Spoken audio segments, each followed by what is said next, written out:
RCF. Bonsoir Père Dominique. Bonsoir Thomas, bonsoir à tous. Alors ce soir vous voulez nous parler de cet animal qu'on trouve maintenant plus souvent au bord de nos routes bitumées que dans nos jardins, le porc-épic. Oui, vous savez, c'était un hiver glacial, on connaît plus tellement ça aujourd'hui, mais c'était un hiver très glacial et plusieurs animaux de la forêt étaient morts de froid extrême.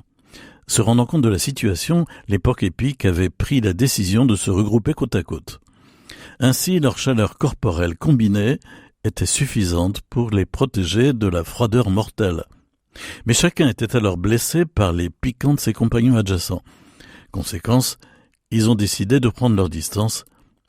Mais aussitôt, le froid glacial les a fait souffrir à nouveau.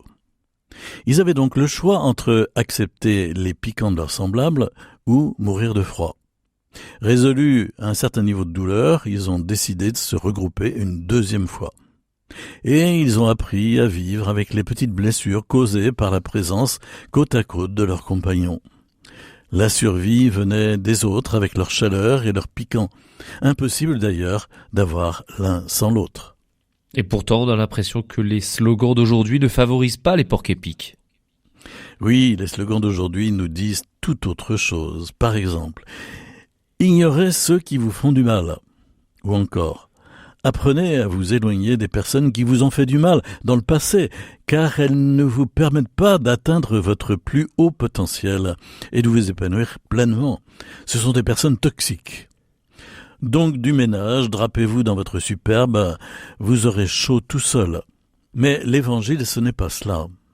À la suite de Jésus, Fils de Dieu, qui est venu se frotter aux aspérités de nos cœurs endurcis, Saint Paul nous exhorte: supportez-vous les uns les autres et pardonnez-vous mutuellement, si l'un a contre l'autre quelque sujet de plainte.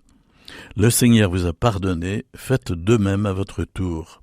Apprendre à vivre avec les imperfections des autres, ce n'est pas uniquement pour avoir plus chaud, c'est une perspective égoïste, ni même pour mieux découvrir ni apprécier leurs qualités, perspective qui peut sembler altruiste.